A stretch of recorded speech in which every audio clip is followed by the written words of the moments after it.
All right, country, for another video. One last thing I want to tell you. When I'm building these fences, if I ain't doing this Jack and Jill and it's just a straight run, for the rot board I like to use 16-foot lumber. It ties in those posts a lot better.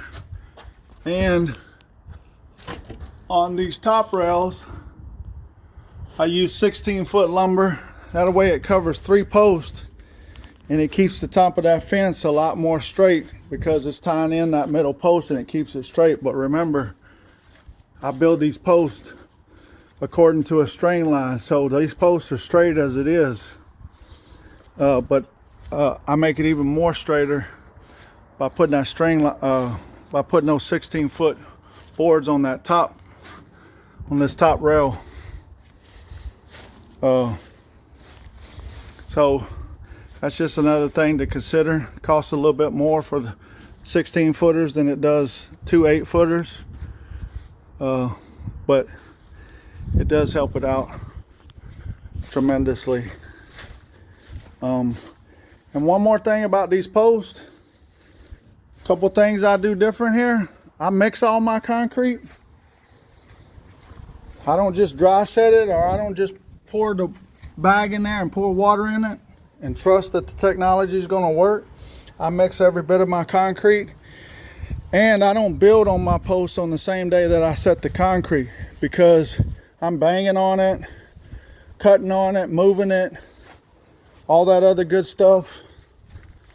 So I prefer to set my posts one day, let them dry overnight, come back the next day, take the braces off, and start building on it. Before I let them dry overnight, I brace them up with the 2x4s that I'm going to use to build it. I brace them up with that, and I get them level. And then I go back after I pour the concrete and I do some fine tuning and make sure that they're all perfectly level again, that they didn't move whenever I was pouring that concrete, because when you pour that heavy concrete in that hole, that post is going to move. So I just do some fine tuning. I leave that bottom string line up while I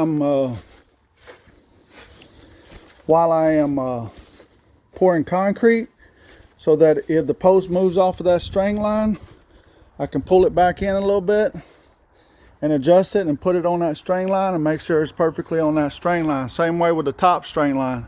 I leave the top and bottom string line up so that I can make sure that my post is touching that string line on the bottom and the top, and it is perfectly level.